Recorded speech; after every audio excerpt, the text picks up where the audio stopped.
अलवर रामगढ़ उपखंड के चौकीबाज गांव में सोमवार सुबह एक दिल दहला देने वाली घटना सामने आई। यहां टॉफी चबाते ही एक मासूम बच्ची के मुंह के अंदर अचानक विस्फोट हो गया, जिससे उसका मुंह और जबड़ा गंभीर रूप से घायल हो गया।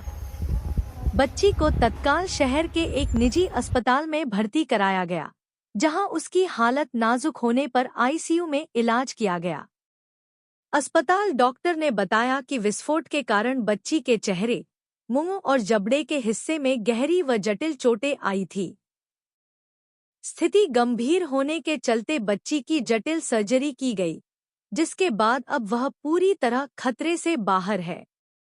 घटना को लेकर परिजनों ने किराने की दुकान संचालक के खिलाफ रामगढ़ थाने में रिपोर्ट दर्ज कराई है।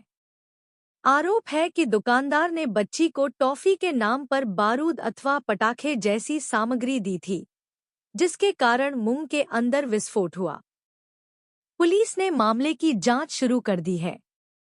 पुलिस अधिकारियों का कहना है कि फिलहाल दुर्घटना का स्पष्ट कारण सामने नहीं आया है।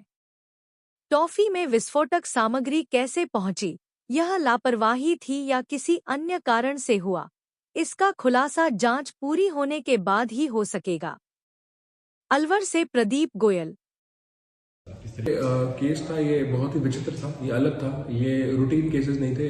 एक्सीडेंट केसेस हमारे पास आते रहते हैं, लेकिन ये केस ऐसा था कि इस बच्ची का पूरा मांस फटा हुआ था, पूरा गाल का मांस फट गया था, अंदर का बाहर का। और बच्ची छोटी है, 2.5-3 साल की बच्ची है, और बड़ा मुश्किल था ये चीज़ देखना भी करना भी। जब बच्ची हमारे पास आई तो ये चीज़ समझना बड़ा मुश्किल था कि ये कारण क्या रहा होगा। शुरुआत में इनके परिवारजनों ने तो ये बोला था कि इनके पास कोई कोल्ड ड्रिंक की बॉटल मुंह में थी, जो कि गैस की वजह से फट गई और वो सारा हो गया। थोड़े टाइम जब इसकी हमने ट्रीटमेंट चालू किया, तब हमने दवाइयाँ चालू की, सीटी स्कैन्स हुए, उसके बाद आगे जाके देखा, तब तक इनके परिवार से निकल के आया कि भाई इनका कोई पटाखा था जो मुंह में इनने खा लिया और वो पटाखा अंदर मुंह फट गया। जब बच्ची को अपने प्राइमरी देखा तो पूरा इसका गाल फटा हुआ था, अंदर से बाहर से सारी मांसपेशियां फटी हुई थी। और जिस तरह से एक पटाखा आप समझिए कि ब्लास्ट होता है, ब्लास्ट की वजह से ज़्यादा से कुछ फट जाती है। तो शुरुआत में देखना बड़ा ही अलग था, लेकिन as a doctor, as a surgeon हमें इसको वर्ड ले लेना था, तो हमने इसकी ट्रीटमेंट स्टार्ट की है। इसको ट्रीटमेंट स्टार्ट करने के बाद हमने आगे इसको सीटी स्कैन्स कराए, इसका मैनेजमेंट हुआ, क्रिटिकल केयर यूनिट ने इसको संभाला, सानी हॉस्पिटल हमने केस ऑपरेट किया, 4 घंटे की सर्जरी चली। सर्जरी का मेन उद्देश्य ये था कि हम सिर्फ उसको वहाँ पे रेस्टोर कर सकें, हम जो सारा कुछ खराब हो रखा है, फटा हुआ, उसको रेस्टोर कर सकें। हालांकि 4 घंटे बड़ा मुश्किल था हमारे लिए भी, बच्ची के लिए भी फाइट करना बड़ा मुश्किल रहा होगा। साथ में हमारी टीम में डॉक्टर सनत, डॉक्टर एंजल थे, जो कि दोनों ओरल सर्जन हैं, मैं भी एक ओरल सर्जन, हम 3 लोगों की टीम थी। और एनेस्थीसिया में डॉक्टर राजेश थे, जिनके से हम लोगों ने ये सारा केस किया।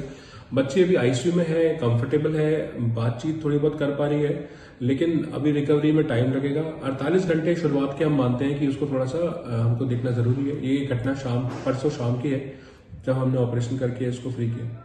में जो प्राइमरी केस था वो हम रिपेयर कर चुके हैं, तो अब आगे आने वाले केसेस में जो शायद निशान रहेंगे चेहरे पर, उसके लिए अपने को जरूरत पड़ सकती है, या अंदर के जो मांसपेशियां वगैरह फटी हैं, कुछ और हुआ है, उसके लिए अपने को जरूरत पड़ सकती है कुछ और सेकंड प्लान करने की। लेकिन फिलहाल अभी प्राइमरी जो काम था वो हम कर चुके हैं, इसमें अभी फिलहाल कुछ करने की जरूरत नहीं है। सिर्फ इन्फेक्शन ना हो, सफाई रखना है, ध्यान रखना है परिवारजन को भी और बाकी घर पे जाकर भी।